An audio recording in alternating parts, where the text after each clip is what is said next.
Welcome to the Addison Gallery of American Art. I'm Tamara Vishai, host of the art history podcast, The Lonely Palette, and throughout this 3-episode series, your guide to the Addison, as we celebrate its 90th anniversary by looking at some of the most important and provocative objects in the museum's collection.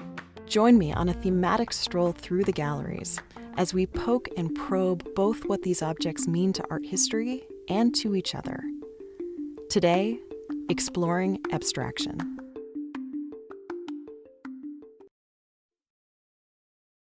Want to scare someone the minute they walk into your museum gallery? Tell them the show is about abstraction. Now watch them turn heel and run every time.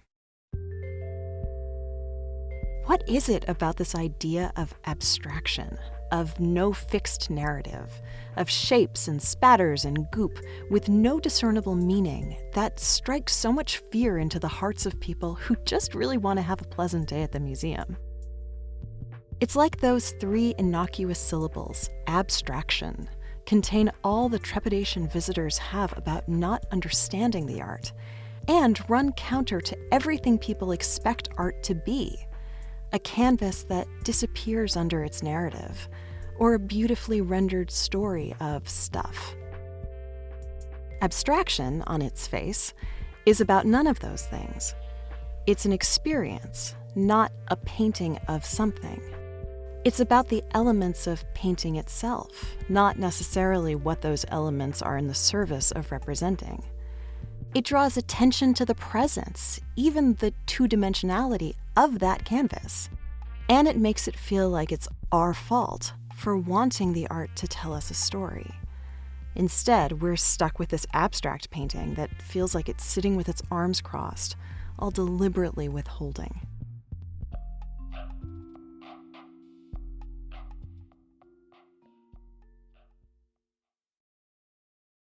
But okay, first of all, abstraction, as we're about to discover, is really just a victim of bad PR.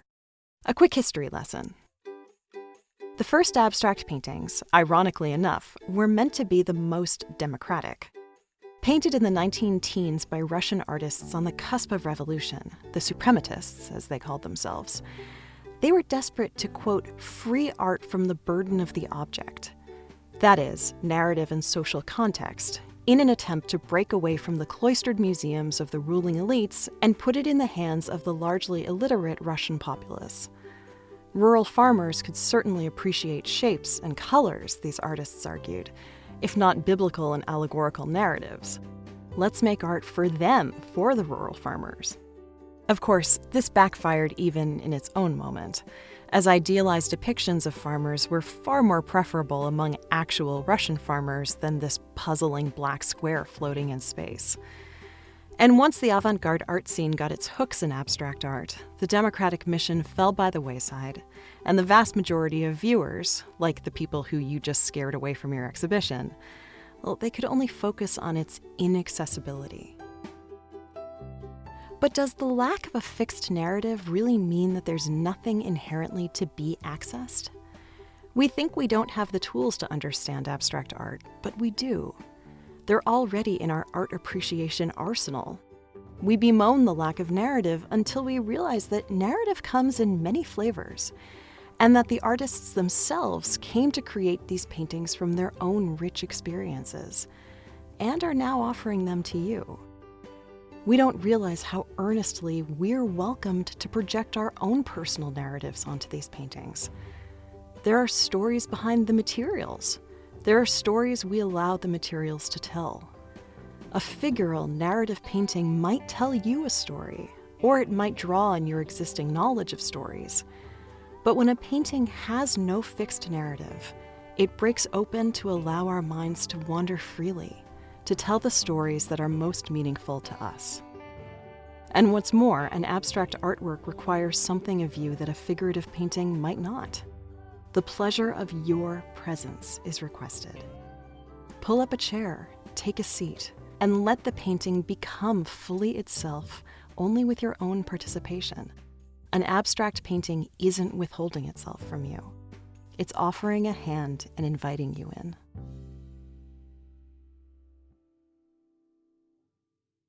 In this episode, we're going to unpack this idea, object by object. Whether you're standing in the galleries of the Addison Gallery of American Art, or if you're listening to this in your car, or as you fold socks, what matters is that we're going to move together from Agnes Martin to Jackson Pollock to Mark Bradford to Jasper Johns to Donald Judd, all with the aim of exploring their different takes on this very deceptively simple idea: how we can find meaning in artworks that don't offer a fixed, discernible narrative, and, moreover, show you how valuable your presence is throughout this experience. So let's start with Agnes Martin.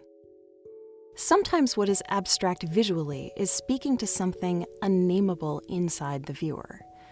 Take, for example, her gentle Untitled from 1960. Martin was a Canadian-American who, in the grand tradition of loner women artists like Georgia O'Keeffe and Louise Bourgeois, lived to the ripe old age of 98 and continued to create almost until her death. And her work is easy to overlook. You can glance at one briefly and be forgiven for thinking that there's nothing there, when the paper is, in fact, covered by monochromatic, quiet, even grids of graphite, like the stitching of a hem. You don't even see the markings until you come close, like leaning into someone who has a quiet voice. And yet, once you're there, it's mesmerizing. The emptiness, which is largely attributed to her childhood growing up surrounded by vast Saskatchewan prairies, draws you into the meditative and repetitive quality of the markings. And, in spite of yourself, you find yourself being given a screen upon which to both probe and project your own emotional quality of mind. And these aren't computerized grids either. They're deliberately imperfect. The trace of her own hand is unmistakable. And so these lines don't feel constraining.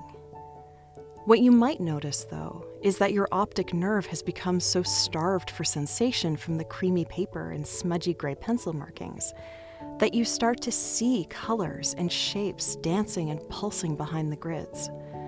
And this, Martin writes, is the sense of joy beneath the surface. Her work is, in fact, about tapping into these larger emotions: innocence, happiness, the sublime. Why is it, she asks, that people can expect pure emotion from music, but they demand an explanation from art? What is it to be human if not to experience a vast range of abstract emotions and feelings that we can never quite put a name to?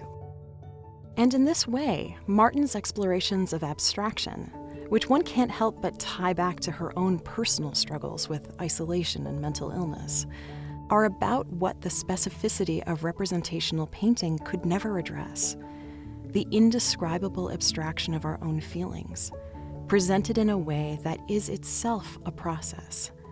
Her work, those gentle, repeated pencil marks, are as much a mantra as a visual experience, repeated incessantly like a sound, like singing Tibetan bowls, alternately emptying and filling her vacant and oceanic states of mind with inspiration, in her words.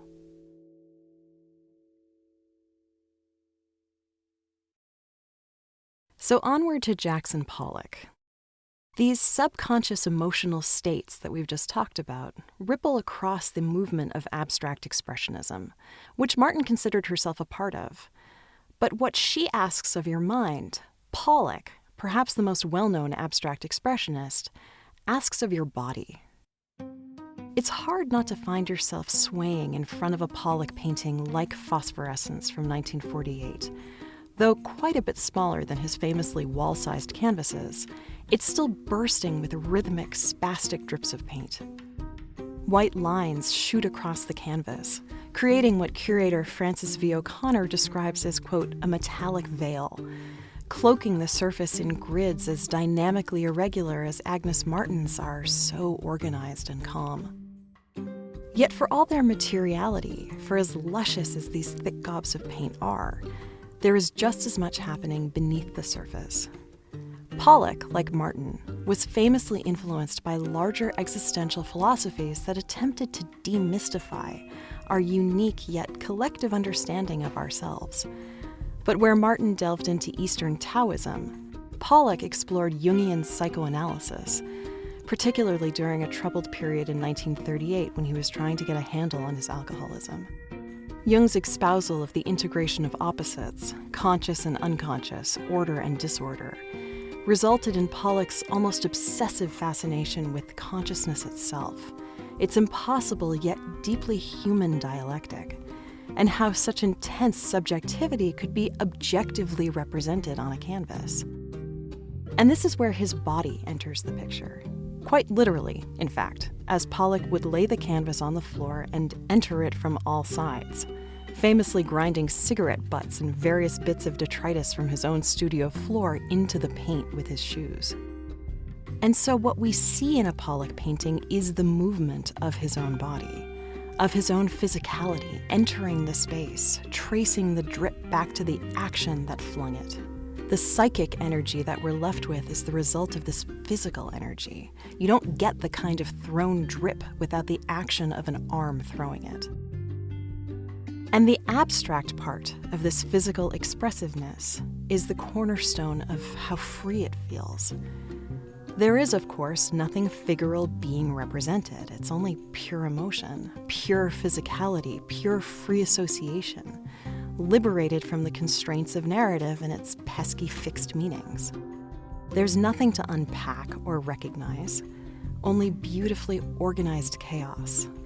A colorful nest like spun sugar, where foreground and background seamlessly alternate, where visual hierarchy is collapsed. This Jungian juxtaposition of control and utter lack of control result in a canvas that has no intention of being read, only given over to, in exchange for an extra involuntary little bounce in your step.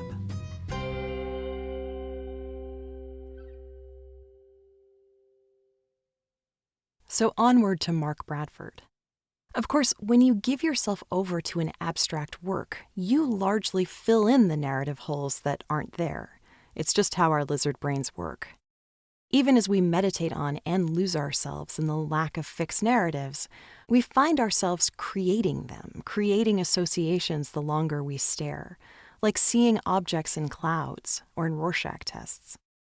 And like those ink blots, we can learn something meaningful about ourselves, and if we really care to, something meaningful about the artists themselves. It's not an accident that we find ourselves so invested in Agnes Martin's schizophrenia, or in Jackson Pollock's alcoholism. We want to understand the minds that could attempt to release themselves from narrative, and encourage us to. But there are also artists who revel in our brain's need to find narrative threads in non-narrative forms.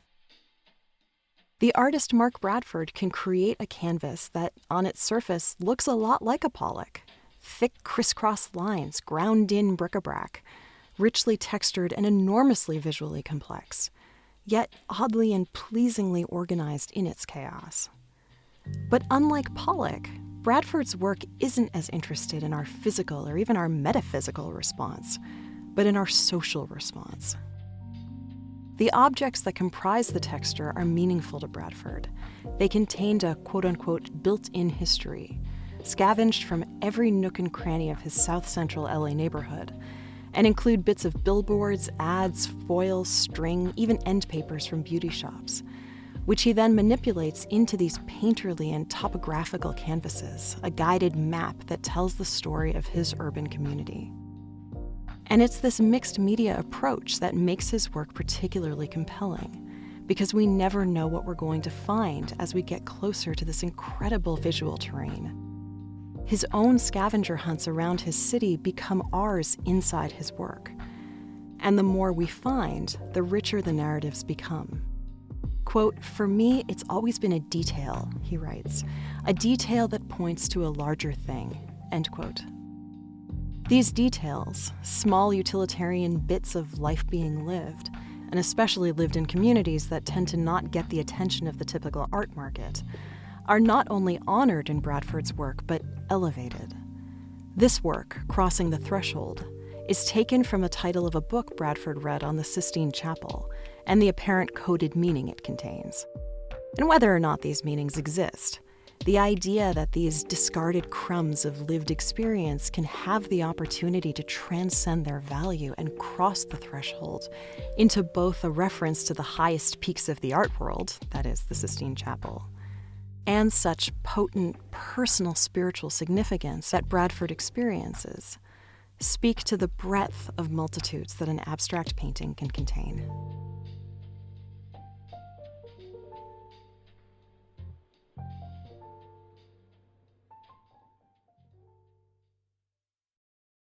Okay, but now let Jasper Johns bring us back down to earth. A painting can contain textured pieces parts, shapes, and symbols that, left to their own devices, are just that: materials, shapes, and symbols. A book left on the shelf is just paper and ink and glue. We need to read it to pull any meaning from it. And this is exactly what Jasper Johns is saying when he takes recognizable images like circles within circles that we, just like Revolutionary-era Russian farmers, should all be able to recognize, and points out, in his piece Target from 1958, that it only becomes a target and everything a target implies because our interpretation has made it a target. Now, what do I mean by this? Well, if we look at this and think about target practice, about weaponry, about the danger of standing too close, then we are tapping into the fact that, once again, we are a critical part of the art viewing experience. Johns delights in taking images that carry significant cultural weight, things that, in his words, quote, the mind already knows, like the American flag, letters, numbers, and here, a target, and introducing those minds to, indeed, what they already know. We know what the stars and stripes mean to us, and we also know that these objective shapes can mean wholly subjective things. That flag might mean something very different to the person standing next to you in a gallery. And at the same time, Johns is also just paring these cultural symbols back down to their visual essentials. That is, stars and stripes. Or here, circles within circles. After all, what does it take for an abstract shape to become a symbol? Us.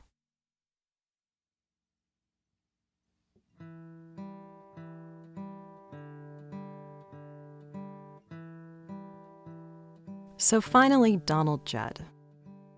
Of course, sometimes the value of abstraction is to release your mind from thinking about anything other than the presence of the thing that is, in your presence. It's always fun to consider the meditative lines or energetic flicks of abstract expressionism when compared to the work of a minimalist like Donald Judd, who, we should note, flatly disavowed the label. What, he asked, is minimal about my work? And if you stand in front of the fabricated steel of To Susan Buckwalter from 1965, you'll see that it's comprised of metal boxes and a Harley-Davidson hi-fi blue tube, structured with a predetermined system so as to circumvent any artistic spontaneity, and which he adamantly refused to call sculpture, given that it wasn't, actually sculpted.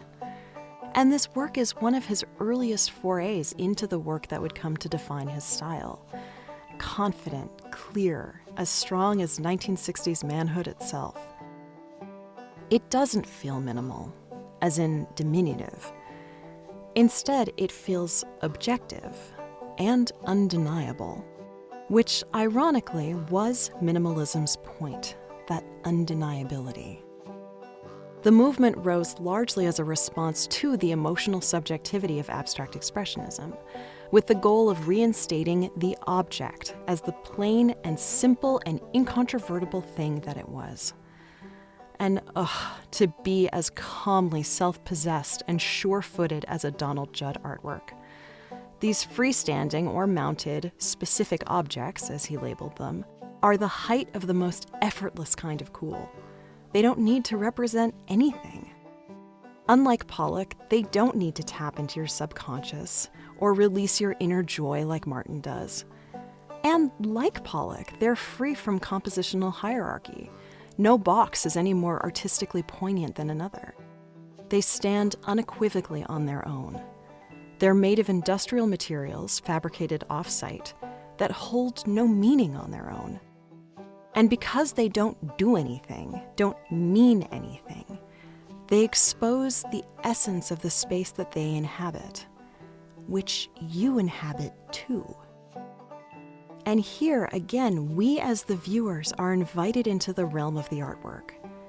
In the same way that avant-garde theater at the time broke down the fourth wall, Judd's objects are content to share your space so unremarkably that there's no more space for emotional analysis with them as with your nightstand. They simply, unapologetically exist. And after so many millennia of frames and the ages, it's kind of a trip to invite art into our space like this, to recognize that we share the same air. It's not where we usually think art is supposed to live, given how high-minded it so often is, how evocative, how transcendent from the everyday. To allow an artwork its simple, confident presence as we move around it is to allow that maybe there's a little more art than we think there is in our normal life, and a little more of us in it, if we choose to acknowledge it. So have I convinced you to stick around? I hope so. Because clearly Abstraction needs you. It needs your complexity and your curiosity. It needs all the wonderful stories you tell yourself in your head. So stay. Take a seat. Uncross your arms, take the offered hand, and prepare to be amazed at the stories that you can unearth when you're welcomed into these open, unrealized, and uncharted spaces, and when you offer it the pleasure of your presence.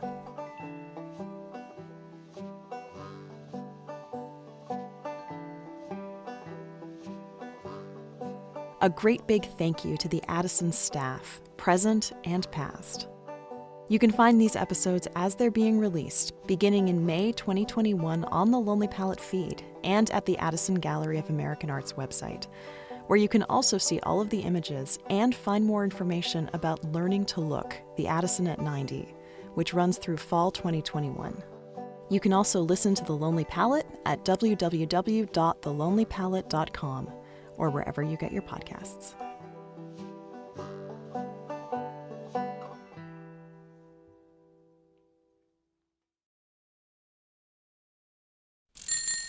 Hub and Spoke. Audio Collective.